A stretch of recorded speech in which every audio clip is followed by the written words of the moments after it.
gen zo hilo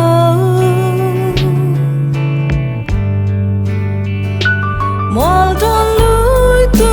in hồng loa càng ngày lâu đắm tôi sang bằng kiến thấy hắc xa thoa khang in na ông loan đình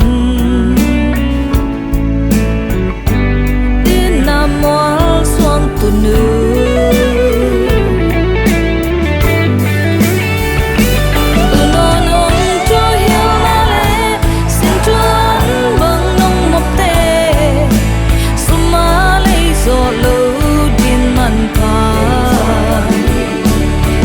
trâu nâng tang na lê tumanin na lampia ta von lung mol te nong kha siam sil siam bang sinin lung sang trâu và bang tili tung xian mang xiang trung nghe xa lung sung mây bang zingin loan khi to tul bang mong paging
moal xuang tu nu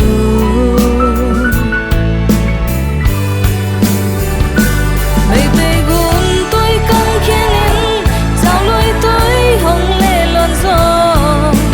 tu nu in na căng ngây lâu đi ra nên ni ông xoa kim sung sol khá hồng tăng gió in tu nu in na đăng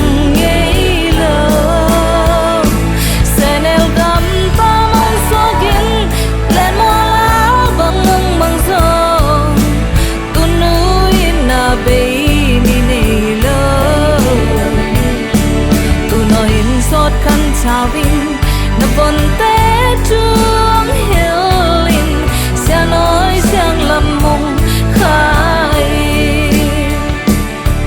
tu nói in sót khăn sao vinh na von te chuông hilin sẽ nói sang lâm mong khai